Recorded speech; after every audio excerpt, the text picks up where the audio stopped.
Queridos irmãos, vamos a Marcos capítulo 4, leremos do verso 1 ao verso 20.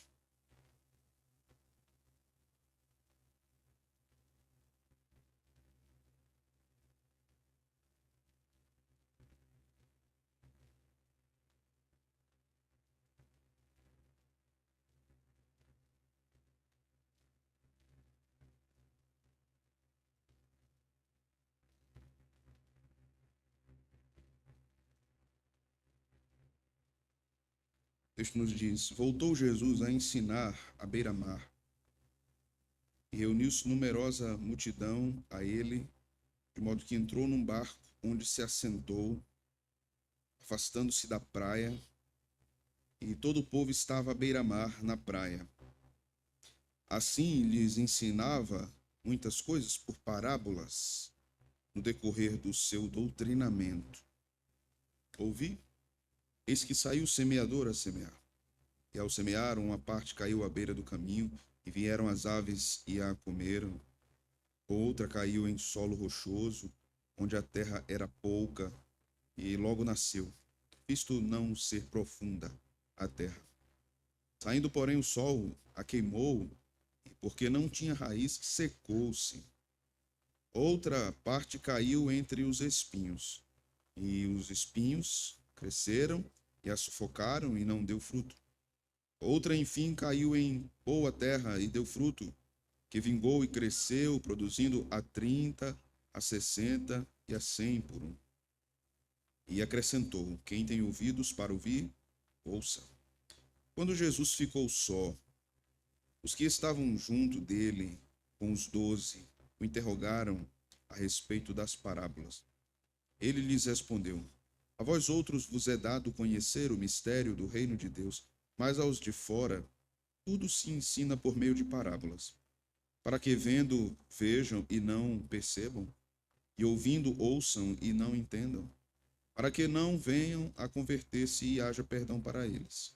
Então lhes perguntou: Não entendeis esta parábola? E como compreendereis todas as parábolas? O semeador semeia a palavra. São estes os da beira do caminho, onde a palavra é semeada, e enquanto a ouvem, logo vem Satanás e tira a palavra semeada neles. Semelhantemente, são estes os semeados em solo rochoso, os quais, ouvindo a palavra, logo a recebem com alegria. Mas eles não têm raiz em si mesmos, sendo antes de pouca duração, em lhes chegando a angústia ou a perseguição, por causa da palavra, logo se escandalizam. Os outros, os semeados entre os espinhos, são os que ouvem a palavra, mas os cuidados do mundo, a fascinação da riqueza e as demais ambições, concorrendo, sufocam a palavra, ficando ela infrutífera. Os que foram semeados em boa terra são aqueles que ouvem a palavra e a recebem, frutificando a 30, a 60 e a 100 por um. Amém. Vamos orar, irmãos. Deus bendito, esta é a palavra inspirada por Ti, preciosa para nós. Pedimos que o Senhor fale conosco por meio dela, através deste sermão. O Senhor seja glorificado na proclamação da palavra, da Escritura, sendo explicada e aplicada ao coração da igreja. E esta palavra, Senhor, a ser pregada, encontre guarida nos corações, encontre morada e gere fruto, e caia em boa terra, como diz o texto sagrado. É o que nós te pedimos em nome de Cristo. Amém. Podem sentar, irmãos. Meus irmãos, o Evangelho de Marcos, como nós temos visto, é o mais conciso dos 4 evangelhos, mas também é o evangelho mais urgente.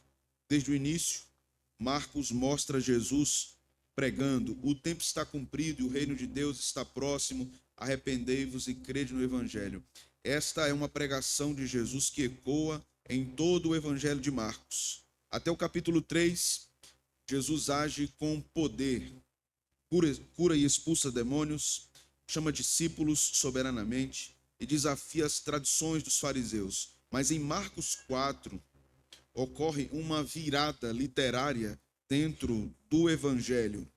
uma virada teológica dentro do Evangelho. O evangelista registra o primeiro grande discurso de Jesus. Percebam que nós lemos pela primeira vez em todas essas exposições até hoje 20 versículos, uma grande porção no Evangelho de Marcos. Uma outra grande porção em Marcos está apenas no capítulo 13, quando Jesus fala do fim dos tempos. Então, essas duas porções, no capítulo 4 e 13, são os maiores discursos registrados por Marcos no seu Evangelho. Por isso que aqui há algo a destacar, há algo importante para nós.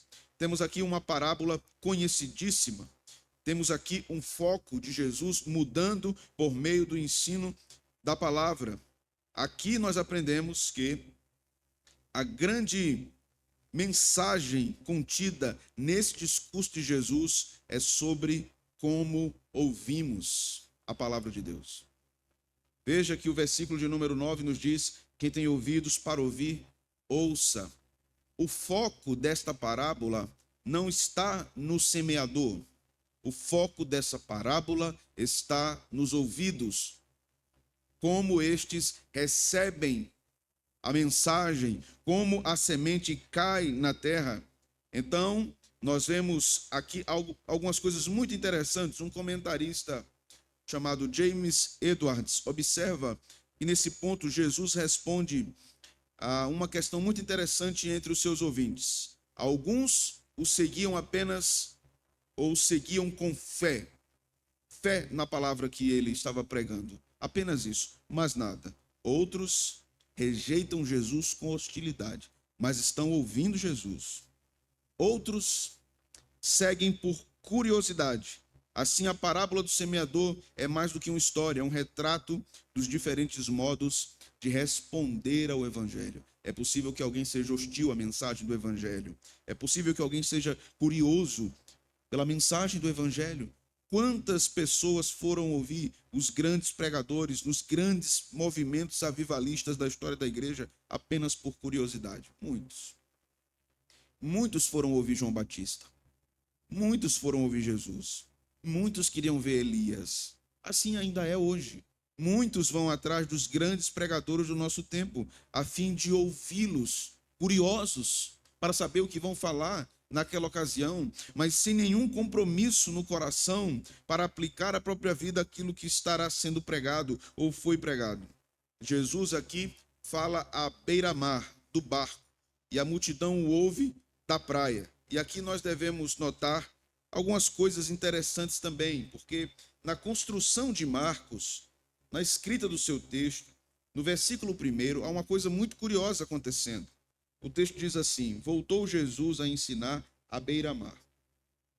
Reuniu-se numerosa multidão a ele, de modo que entrou num barco, onde se assentou, afastando-se na praia. Esse texto no grego nos diz que Marcos registra o seguinte: Jesus se assentou sobre o mar. É assim que está no grego. Sobre o mar. É claro que a ideia é que ali havia um barco, como o texto menciona realmente. E Jesus se senta no barco, fazendo do barco um púlpito. Como um grande rabino se sentava para ensinar, Jesus também se senta no barco. Mas a construção de Marcos é que ele sentou-se no mar. Parece um grego desajeitado, parece uma frase falha, descabida, parece uma frase construída com desatenção pelo evangelista, mas não foi isso que aconteceu, meus irmãos. Não foi isso. Até mesmo na fraqueza aparente da escrita ou do discurso dos evangelistas, nós vemos a poderosa mão de Deus guiando o argumento, porque o argumento não é meramente do evangelista, o argumento é do Espírito Santo que inspira o texto. Peço que abram comigo o Salmo 29, versículo de número 10.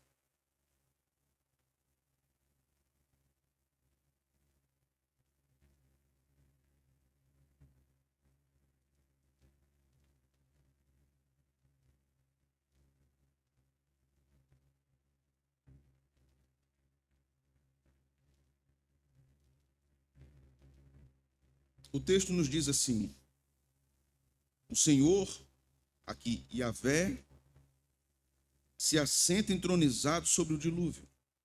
O Senhor se assenta como rei perpetuamente. Amém? O que é que Marcos está dizendo no primeiro versículo do capítulo 4? Jesus é Deus. O mar aqui, possivelmente para a teologia marcana, simboliza o caos, a confusão, o povo. E Jesus está ali, como soberano, como divino, para ensinar o povo. Marcos está registrando um episódio, uma imagem, sem palavras, que mostrava a divindade de Cristo.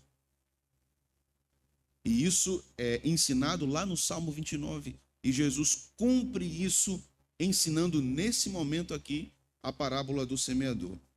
Depois, no verso 3, nós observamos aqui algo importante.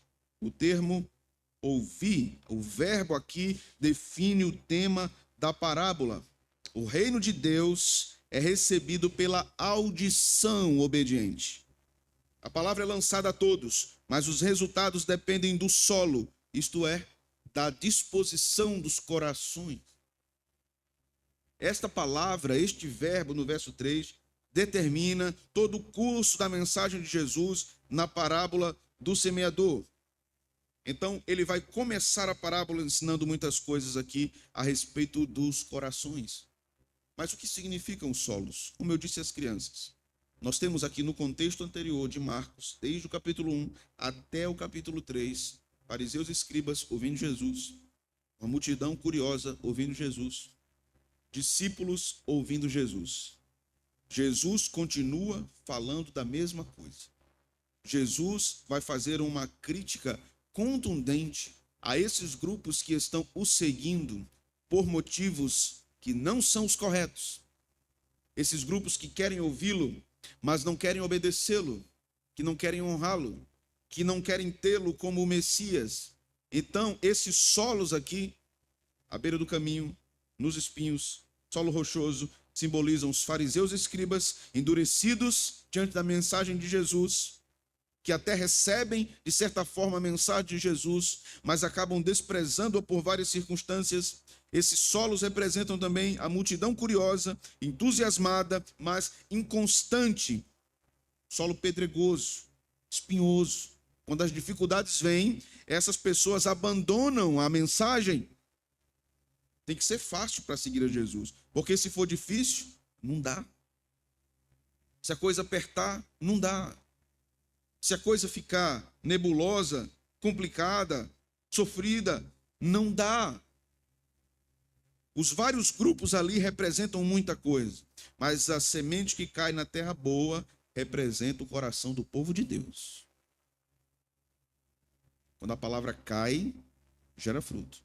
O texto não está nos ensinando sobre as possibilidades de como a igreja recebe a palavra. O texto está nos mostrando que a verdadeira igreja de Deus sempre recebe a palavra como solo bom, e ali gerará frutos. Quando a semente cai em solos e não cresce, não desenvolve, aquela terra, aquele solo, não representa o povo de Deus. Assim, a parábola é uma lente pela qual se vê o discipulado. A mesma palavra semeada, mas as respostas variam conforme o coração das pessoas. A parábola do semeador é uma parábola sobre a escuta. O reino cresce silenciosamente, mas exige ouvidos atentos e corações receptivos. Como você ouve a palavra de Deus? Como você recebe o ensinamento da palavra de Deus? O mesmo semeador continua lançando a semente hoje, irmãos. Por meio da pregação, por meio da leitura da Escritura, por meio da vida da igreja. E o mesmo desafio permanece: ouvir com fé, obedecer com perseverança e frutificar com fidelidade. Esse é o grande desafio ao ouvirmos a palavra de Deus. Obedecer, porque ouvimos com fé. Perseverança, por causa da obediência. E fidelidade, por causa dos frutos. Vamos ao texto. Veja o verso 3 e 4, e 14 e 15. Na segunda parte da porção que nós lemos, Jesus está ensinando a parábola, explicando a parábola aos discípulos. No verso 3 e 4, o texto diz: "Eis o semeador saiu a semear, e ao semear uma parte caiu à beira do caminho, e vieram as aves e a comeram." Versículo 14 e 15. O semeador semeia a palavra. São estes os da beira do caminho, onde a palavra é semeada. Enquanto a ouvem, logo vem Satanás e faz o quê?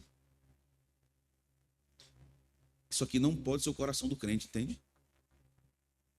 Satanás não tira a palavra do coração do crente, irmãos. Isso não é possível. Jesus nos ensina que somos santificados pela palavra. O crente é mantido pela palavra. Este coração que recebe a palavra pregada e Satanás vem e tira, não é o coração de um crente. É o coração de alguém que resiste à palavra de Deus. Mais uma vez, Jesus menciona aqui Satanás, o adversário, o diabo.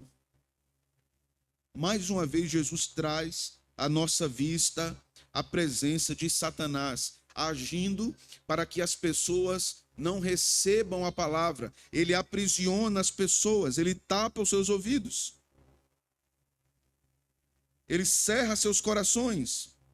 Jesus começa descrevendo a beira do caminho. Isso é muito interessante porque os caminhos na Palestina eram trilhas endurecidas, onde o solo pisado constantemente tornava impossível o enraizamento de uma semente. Um outro dado interessante aqui é quando diz que o semeador saiu a semear, Jesus vai contra a prática natural daquele período, que as sementes eram selecionadas e os solos também eram selecionados. A economia não era lá essas coisas, então era preciso ter a semente certa, a quantidade certa da semente, para o solo certo. Aqui a ideia não é essa, aqui a ideia é o semeador metendo a mão na bolsa e jogando no solo, com abundância. Esta é a missão da pregação da igreja. Nós não escolhemos o solo, nós semeamos. Nós anunciamos, nós jogamos a semente. Em outra metáfora usada nos evangelhos, lançamos as redes. Estes ouvintes ouvem a palavra, mas não compreendem o que recebem. A semente repousa na superfície do solo, e então vem como um pássaro Satanás e tira de lá e leva embora. A dureza do solo é o resultado de um coração trilhado pela rotina da incredulidade. A palavra não é rejeitada violentamente, mas é ignorada passivamente. A pessoa ainda escuta, ela está lá, ela vai até Jesus, como os fariseus iam. Ela escuta atentamente o que Jesus está dizendo, mas passivamente, tranquilamente, ela rejeita o que Jesus ensina. Aqui estão os fariseus e escribas, retratados por Jesus. Que crítica fina Jesus fez aos escribas e fariseus. Que crítica elegante Jesus fez aos escribas e fariseus. Em outros momentos ele faz uma crítica mais pesada também, né? Ele chama de víbora, né? Ele chama de diabo, ele chama de uma série de coisas, mas aqui a crítica é muito inteligente e elegante. Jesus estava profundamente familiarizado com a religiosidade daquele tempo. Calvino diz o seguinte, irmãos, em seus comentários sobre os evangelhos sinóticos, a harmonia dos evangelhos. Ele diz: o diabo se apressa em tirar a palavra dos corações, para que ela não germine. Ele faz isso por distração, presunção e desprezo. Então haverão pessoas que ouvirão a palavra, mas outras coisas vão distrair elas. A nossa geração é uma geração que gosta da distração. Nós amamos a distração. E muitas vezes essa procura por distração exagerada é o que tem causado uma série de males no nosso tempo. Preciso fazer aqui algumas aplicações nessa noite. Primeiro, aos não cristãos. O coração endurecido é o maior perigo espiritual de alguém.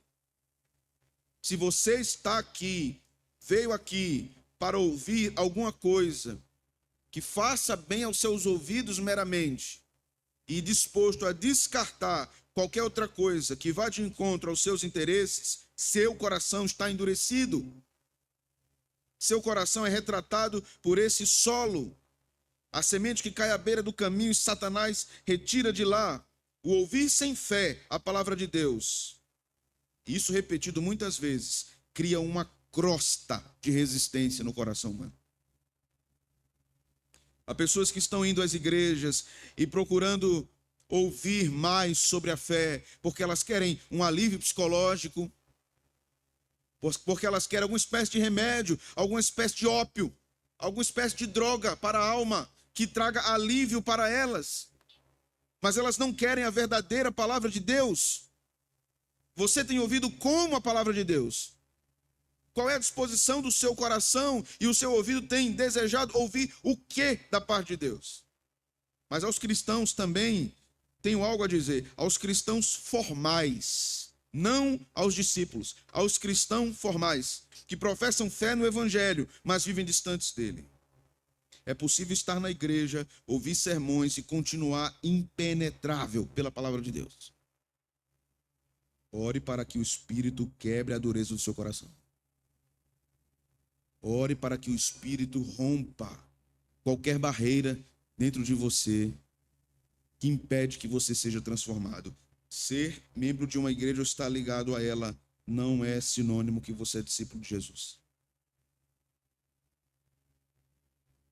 Aos pregadores, o texto também nos ensina. A tarefa é semear, não investigar o solo, semear. Ele não nos chama para sermos peritos no solo, para julgar, não, ali é coisa boa, ali não presta, ali não presta, ali não presta, ali não presta. Semear com abundância, a palavra deve ser lançada, mesmo quando o terreno parece árido. Deus é quem converte o coração. Nossa missão é semear com abundância. Para multidões e para grupos pequenos, de casa em casa ou nas ruas, em qualquer meio que o Senhor nos der e abrir portas para nós, em reuniões mais fervorosas, em reuniões mais tímidas, em uma conversa particular, numa mensagem instantânea, numa rede social, somos chamados a sermos semeadores. O Senhor nos chamou para anunciar a sua palavra. Agora veja o verso 5 e 6. O texto diz: outra caiu em solo rochoso, onde a terra era pouca, e logo nasceu. Veja, a semente caiu, mas nasceu, mesmo com pouca terra. Mas a terra não era profunda. Saindo, porém, o sol, verso 6, a queimou, e porque não tinha raiz, secou-se. Veja o verso 16 e 17. Semelhantemente, são estes os semeados em solo rochoso, os quais, ouvindo a palavra, logo a recebem com alegria. Mas eles não têm raiz em si mesmos, sendo antes de pouca duração, em lhes chegando a angústia ou a perseguição por causa da palavra, logo se escandalizam. Essa é uma reação entusiasmada à palavra de Deus. Essa é a reação daqueles ouvintes que vibram quando escutam a pregação. Nossa, que coisa sensacional! Deus seja louvado! Glória a Deus por essa palavra, mas ali só há entusiasmo passageiro. São os que, ouvindo a palavra, logo a recebem com alegria, mas não em penetração, não enraiza em seus corações. A alegria inicial não é o mesmo que discipulado perseverante. Empolgação não quer dizer muita coisa. Não quer dizer muita coisa. O evangelho floresce na emoção, no coração dessas pessoas. Ele floresce, mas ele se seca na hora da provação.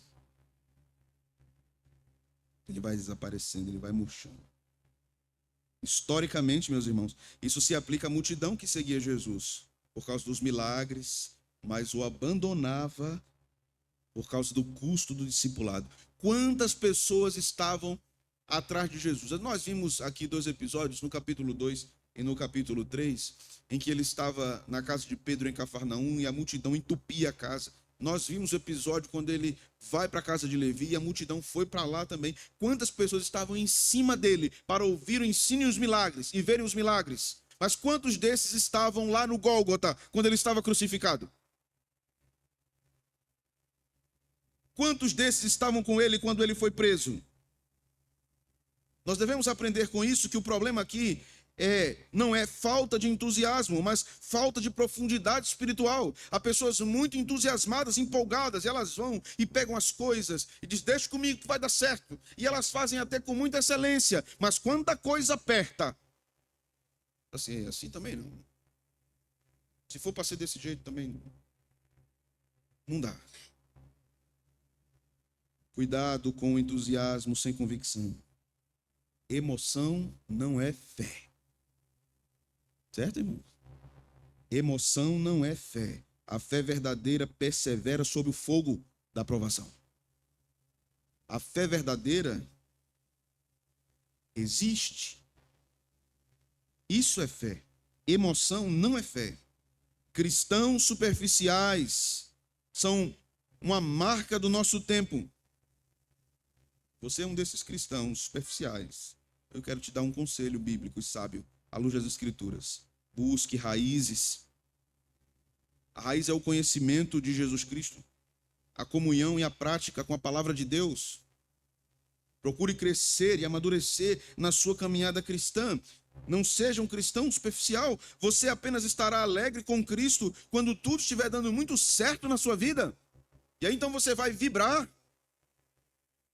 Ou você vai vibrar diante de grandes mensagens. Você vai sair daqui no carnaval, vai para Campina Grande, ver grandes pregadores para voltar entusiasmado. Isso não importa. O que importa é a sua vida diária aqui servindo a Deus.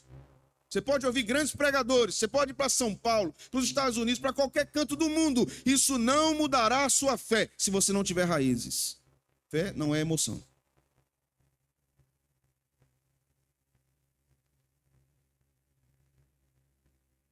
Aqui também há um ensino para aqueles que anunciam, ensinam a palavra de Deus, pregam a palavra de Deus. Não devemos estar iludidos com o crescimento. Certo, irmãos? Não devemos estar iludidos com o crescimento rápido. Muitos são apenas emocionais. Quantos já vieram para cá e foram embora? E outros farão isso também. Não nos iludamos com o crescimento rápido. O discipulado genuíno é revelado pelo tempo e pela provação. Pela perseverança na comunhão. E perseveravam na doutrina dos apóstolos, no partir do pão e na oração, na comunhão. Isso é uma marca do discípulo de Jesus. Ele é perseverante. Veja comigo o verso 7 agora. Outra parte caiu entre os espinhos, e os espinhos cresceram, e a sufocaram, e não deu fruto. Veja o verso 18 e 19. Os outros, os semeadores entre os espinhos, os outros, os semeados entre os espinhos, são os que ouvem a palavra, mas os cuidados do mundo, a fascinação da riqueza e as demais ambições, concorrendo, sufocam a palavra, ficando ela infrutífera. Jesus diz aqui que os espinhos ilustram as preocupações do mundo, a paixão pelo dinheiro, pela riqueza, é o que mais importa. E os desejos sobre várias coisas diversas no mundo. A palavra aqui é recebida, mas há uma competição no coração, entende? A palavra cai no solo, mas os espinhos começam a sufocar aquela palavra. Então há uma competição no coração. Veja, o poder, o dinheiro, os desejos que podem ser satisfeitos. O coração é dividido. E coração dividido diante de Deus é infértil. Não podemos cochear entre dois pensamentos. Coração dividido é infértil. James Edwards, que eu mencionei no início do sermão, também diz o seguinte: o discipulado não é destruído pela hostilidade, mas pela distração. O mundo oferece 1000 alternativas opostas ao reino de Deus. Você podia estar fazendo muita coisa hoje. Muita coisa. Podia estar dormindo, você podia estar passeando, você podia estar num bom restaurante, você podia estar com muitos amigos. Você podia estar fazendo qualquer outra coisa, procurando distração para sua cabeça, para se sentir melhor. O mundo vai oferecendo isso constantemente, irmãos. É como eu disse na semana passada, você será constantemente tentado a ser distraído. O verdadeiro discípulo, ele foca em Cristo, olhando para Jesus, autor e consumador da sua fé. Eu não posso perder Cristo da minha vista. Historicamente, esse texto descreve parte daquela multidão judaica que ia atrás de Jesus, que queria um Messias político, mas não queria um Senhor para o seu coração. Queria um rei que triunfasse sobre todos os inimigos de Israel, mas não queria um Senhor que governasse aquele pequeno e difícil reino que é o coração. Nós somos extremamente, a nossa cultura, o nosso tempo, somos extremamente moralistas em relação a muitas coisas. Defendemos pautas conservadoras e coisas afins, o que é correto. Mas nós muitas vezes defendemos isso e não queremos o senhorio de Cristo sobre o nosso coração. Nosso discurso é hipócrita. Muito hipócrita.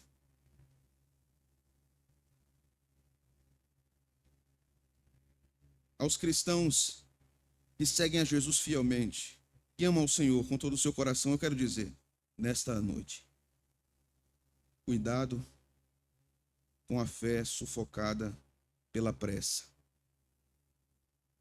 Aos cristãos que são ativistas, mas estão distantes do discipulado cristão verdadeiro, cuidado com a pressa.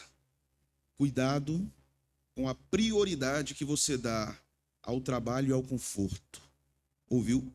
Cuidado com a prioridade que você dá ao trabalho e ao conforto. O perigo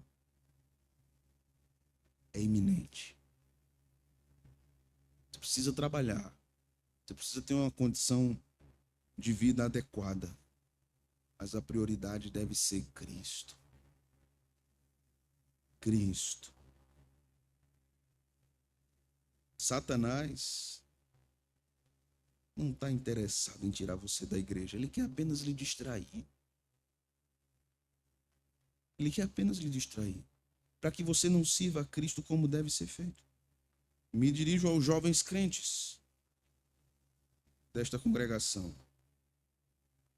O evangelho tem competido com o brilho do mundo aos seus olhos, jovem cristão.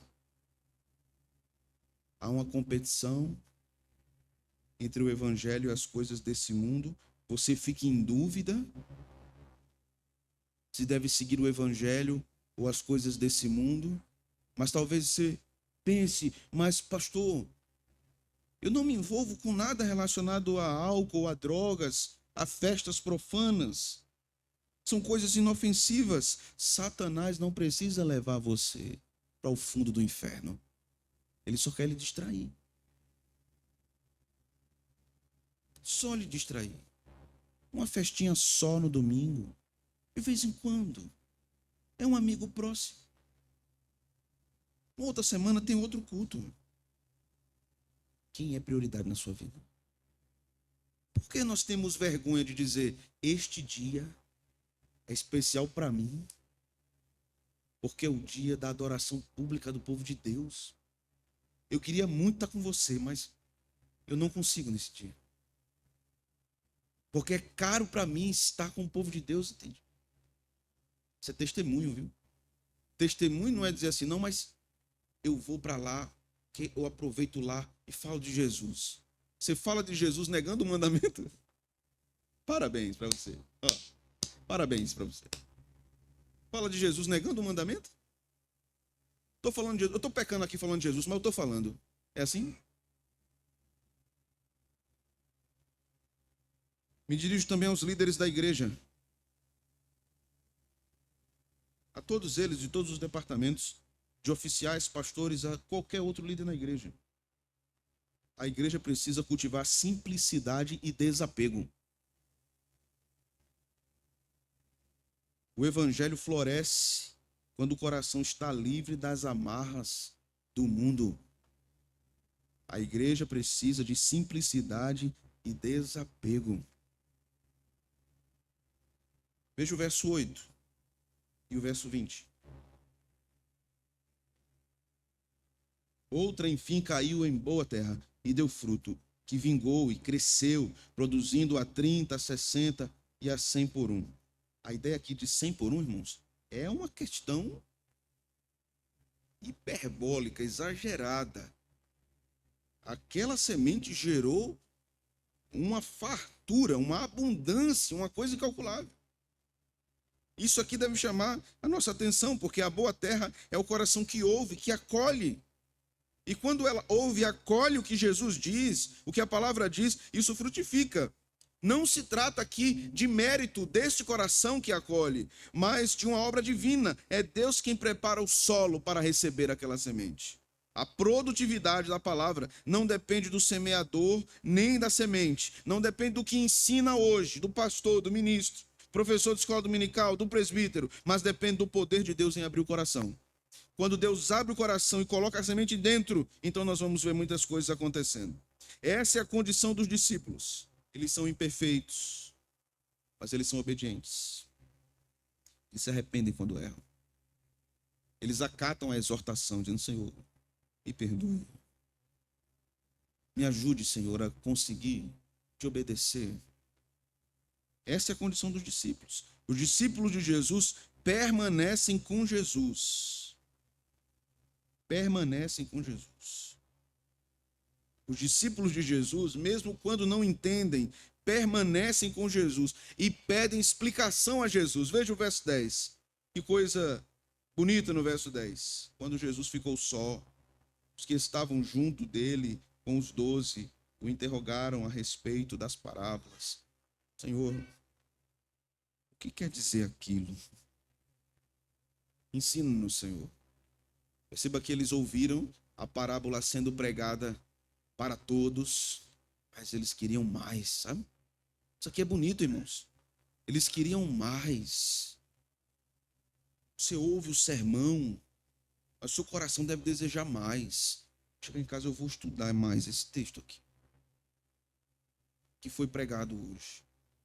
Eu preciso saber mais. Você não se contenta com a porção que recebeu. Você deseja mais, quer aprender mais. E aquele cristão que quer receber mais, recebe iluminação. O verdadeiro discípulo não entende tudo, mas não desiste de ouvir. Ele quer ouvir mais, quer aprender mais com seu Senhor. É assim que você tem caminhado? É assim?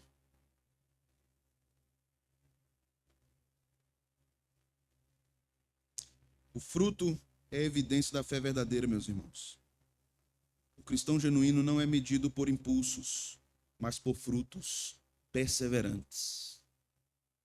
Perseverantes. O cristão genuíno é medido por frutos perseverantes, não por impulsos. O impulso é simples, é fácil, é imediato. Frutos perseverantes, meses, semanas, anos, décadas, vivendo para Jesus. Essa é a terra boa. O discipulado cresce de modo silencioso. O reino se manifesta de forma discreta, mas irresistível. Irresistível. A graça avança. Então glorifique a Deus por sua graça na sua vida. Se o seu coração é fértil, é porque Deus o tornou assim. Deus o fez assim, por meio de sua graça. Aqui nós vemos a poderosa soberania da ação graciosa de Deus sobre os corações daqueles que ele chama. Então a parábola do semeador é o coração da teologia de Marcos. Coração. Porque Marcos está descrevendo aqui os feitos de Jesus, os ensinos de Jesus. Então aqui nós temos o núcleo, o centro nervoso do evangelho de Marcos. Marcos está nos dizendo o seguinte: leiam essas histórias, mas ouçam direito. Entendam o que está sendo dito aqui. E que o coração de vocês não seja a semente da beira do caminho, do solo rochoso ou do solo espinhoso, mas da terra boa. Essa é a parábola do semeador. E o mesmo Jesus que ensinou essa parábola, meus irmãos, ele nos diz hoje por meio do texto: Como você tem me ouvido?